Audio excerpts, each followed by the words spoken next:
Bonjour, je m'appelle Céline Babakate et je suis juriste spécialiste en migration internationale pour avoir vécu moi-même en migration pendant 40 ans. Je peux partir en Europe, mais la plupart de ce séjour c'est aux États-Unis. Et effectivement, le problème de la migration, c'est quelque chose qui préoccupe le pays ici en Afrique, et aussi qui préoccupe l'Occident. Parce que l'Occident est le continent d'accueil, a priori. Et peut-être, disons, des problèmes, mais il y a juste une différence entre le pays de départ et le pays d'accueil. Voilà. Mais sinon, le problème est entier. Donc, je remercie votre association, votre projet, vos services, et je vous encourage. Parce que ce sont les personnes qui peuvent, je ne dis pas arrêter de façon définitive la migration, mais ce sont ces mêmes personnes qui peuvent diminuer. Si vous contestez la migration clandestine sur ce point, je suis tout à fait d'accord. Moi, je préfère employer de la migration illégale. Et nous allons y revenir pour donner la différence entre la clandestinité et l'illégalité. Je profite de l'occasion de dire à un ami qui, bien avant son arrivée, je disais qu'ici, en Afrique, en tout cas, en ce qui me concerne, il est le plus grand et le meilleur en matière d'éducation, Babagandiaï, le Diadème, qui a travaillé pour ENDA, et qui m'engageait et qui m'associait sur tout ce qu'il faisait par rapport au moment où dirigeait le démembrement de ENDA Tchamonde. Alors, je faisais pas mal de restitutions de cette organisation.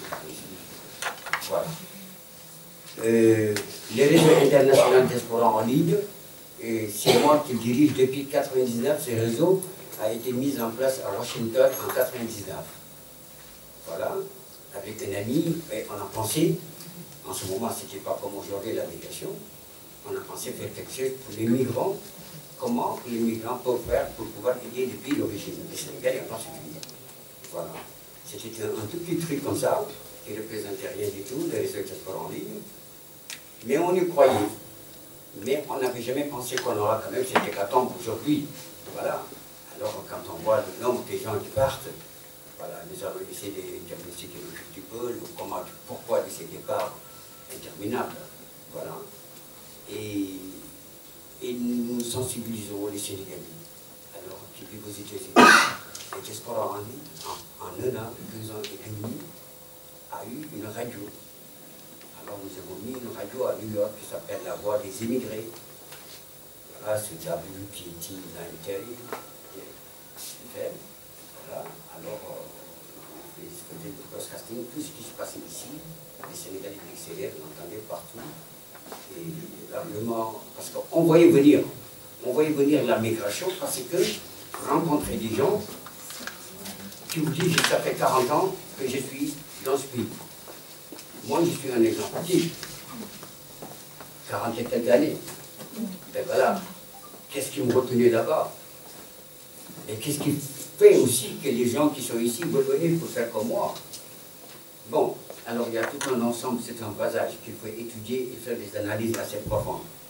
Et c'est là où Diaspora en ligne a été repéré, donc par les Nations Unies, l'OIM, l'Observatoire européen des pays ACP, et nous avons signé des accords de coopération. Donc on a toujours voulu travailler dans la migration et développer au maximum et faire en sorte que les migrants de l'extérieur puissent quand même à la vie un jour et aider nos pays, les propres pays d'origine à se développer étant le premier bailleur. Parce que si nous prenons l'argent qui rentre au Sénégal, à titre d'exemple, par exemple, 1304 milliards de francs, alors que le Sénégal reçoit par an de la part des étrangers. C'est pour aucune institution de prêter nous, de prête au Sénégal en une année. Donc cette diaspora est vraiment le partenaire idéal.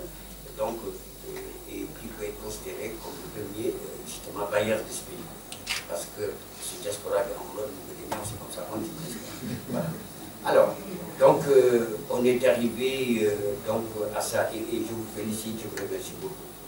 Bon, maintenant, pour ce qui concerne ce qui se passe, ce qui s'est passé depuis 2013 à nos jours, même pas avant, bien avant, voilà. Alors, mais la préoccupation majeure des Sénégalais, pourquoi les gens quittent le pays? Qu'est-ce qui ne va pas dans le pays? Pourquoi nos jeunes du jour au lendemain disent, bon, écoutez, nous quittons, nous partons. Voilà. On est fâché contre le pays, on est fâché contre les politiques, etc. Ça n'a rien à voir avec nous, notre départ en migration, parce que déjà, nous avons la chance, en tout cas en ce qui nous concerne, d'être nés français. Voilà. Donc rien ne m'empêchait de partir là où je voulais. Bon, et jusqu'à présent. Bon. Maintenant, il y a un problème, il y a une cause, il y a plusieurs causes. Le départ n'est pas tout simplement quelque chose, parce que l'immigration, quand même, est un phénomène en passe de vider le continent africain. À la fois les jeunes partent et marrants. Nous, au Sénégal, nous avons des cas qui ne sont pas seulement des Sénégalais, parce que quand même, le pays est un pays de départ, un pays de transit, un pays d'accueil, un pays d'immigration et d'immigration. Voilà. Et malheureusement, nous représentons tout ça et que nous avons un problème d'avoir quand même une politique migratoire dans ce pays, c'est scandaleux quand même après tout. Voilà. Alors, quand on reçoit et que les gens partent, il y a combien de nouvelles routes?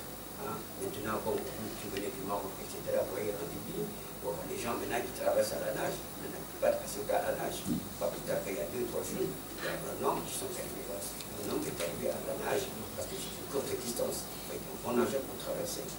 Voilà. Alors, donc, là, on est arrivé à ce point. Donc, les causes sont nombreuses. Les causes sont nombreuses, sont là. Ce n'est pas seulement le manque d'emploi. Ce n'est pas parce que je me lève le matin, je n'ai pas de travail, je vais partir. Non, les gens ne réagissent pas comme ça. Les gens analysent leur départ. Voilà. Ils analysent leur départ. Il y a des raisons de ce départ. Et souvent, on se dit, oui, ils n'ont pas de travail, ils vont partir. Non, pas du tout, loin de là. Ça n'a rien à voir. Parce qu'on voit des étudiants, on voit des intellectuels.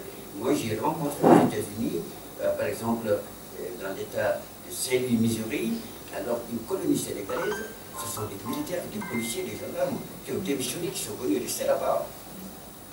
Donc, c'est des gens qui avaient déjà un emploi. Alors, il y a d'autres qui ont des diplômes, je ne sais pas, des diplômés d'université, etc., etc. On dit que c'est la fuite des cerveaux. Non, ce n'est pas la fuite des cerveaux, c'est la fuite des hommes. Ça n'a rien à voir. Voilà. Il y a tout un ensemble.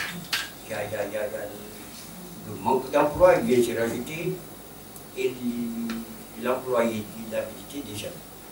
Voilà. Alors, parce qu'il manque de formation, les métiers ne sont pas là. C'est ce qui les pousse à partir. Voilà. Alors, c'est le côté rural. Bon, il y a un moment donné, bon, si, quand on voit le nombre des Sénégalais de l'extérieur qui quittent le pays pour partir, la plupart viennent des corporats, comme on dit chez nous. Voilà. Alors, c'est l'agriculture, mais on cultive quoi? On cultive avec ses lois. Ce sont les machines, ce sont les finances, ce sont les financements, ce sont les gens qui doivent soutenir, vous accompagner. Il y a tout un ensemble. Ce sont des paramètres qui sont importants par rapport justement à ces départs internationaux. Là, aujourd'hui, on est le 18 avril quand même. C'est un jour quand même assez extraordinaire en ce qui nous concerne, nous, expatriés, n'est-ce pas? Bon, c'est un jour quand même assez... C'est un jour, je parle de ce jour, chaque jour, moi je parle de ce jour, le 18 avril 2015, voilà, où c'était l'hécatombe, en moins de 30 minutes, plus de 800 morts, en moins de 30 minutes, devant l'opinion internationale. D'ailleurs, le pape est venu jusqu'à là-bas pour parler de la mondialisation de l'indifférence. Et c'est la catastrophe. On n'a jamais vu, même pendant la Deuxième Guerre mondiale, plus 800 et quelques personnes ont meurent 30 minutes. C'est extraordinaire. La civilisation, maintenant, alors on se pose entre. C'est ce qu'ils disent, nous sommes civilisés. Et ceux qui sont morts, pays qui sont les plus civilisés, les pays qui sont un tout petit peu. La non-assistance de personnes en danger, la modernisation de l'indifférence. Alors, nous avons travaillé ici avec les organisations de la diaspora en ligne. Moi, je suis un activiste. Je suis un activiste et tout je le mets dans le chemin du droit. Nous avons des conventions, il y a des protocoles, il y a tout ce qu'on veut. Aucun pays ne les respecte, n'est-ce pas? Mais essayons de faire en sorte de pousser la population mondiale de respecter ces conventions et ces protocoles. Parce que c'est ce qui sauve justement. On ne peut pas arrêter la migration. Dieu a créé l'homme, lui a mis des gens et dit vas-y, quitte avec vous, débrouillez-vous. Alors, donc la migration a toujours existé. Toujours existé. Les grands scientifiques nous parlent souvent que l'homme est né en Afrique, mais qui a pu amener cette forme en Asie. Et par contre, il est passé. Parlons-en à propos pendant qu'on y est. Il y a tout un ensemble de cette immigration qu'on peut diaboliser. Bon, évidemment, nos pays ont des difficultés économiques. Je vous connais. Et nos difficultés aussi, nos pays n'ont pas fait d'efforts pour se tirer d'affaire. Il y a ça aussi. Parce que justement, les 5 points que j'ai cités pour le Sénégal, immigration, transit, blabla et tout ce qu'on veut, et que le pays ne dispose pas d'une politique migratoire. Un pays qui n'a pas de politique migratoire n'avance jamais, n'arrivera pas à comprendre. Et vraiment, je pense que le contrôle de la du Gardien, qui est l'un des plus grands continents en matière d'immigration. Voilà. Alors donc, aujourd'hui, on ne peut que saluer tous ces acteurs. Vous les jeunes, nous, nos relations et nos partenaires ensemble pour essayer de proposer une autre vision de la migration, celle qui allie l'excellence à l'humilité et en même temps qui intègre nos valeurs culturelles dans le processus de développement de chez nous, de notre continent, à travers la migration de route. On est le président, il y a mon affaire publique. C'est un peu je préfère. Président, comment vas-tu? Ça va. Alors, c'est Youssou Beg, le président de la FASER, la Fédération des associations des Sénégalais de l'extérieur de retour, qui a vécu vraiment longtemps aussi en Occident, comme mon cher président Gadem, mais franchement, donc aujourd'hui on est au Sénégal, on est revenu au Sénégal pour dire que oui, nous pouvons développer notre pays. Il faut mettre en place un système permettant aux Sénégalais de participer au développement de ce pays en les impliquant.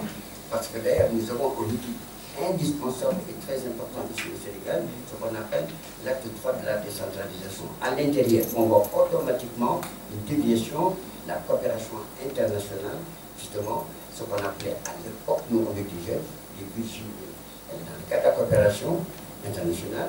Alors je pense qu'il peut y avoir des partenaires évidemment qui viennent nous soutenir parce que nous en avons déjà fait nous, ici au Sénégal. Voilà.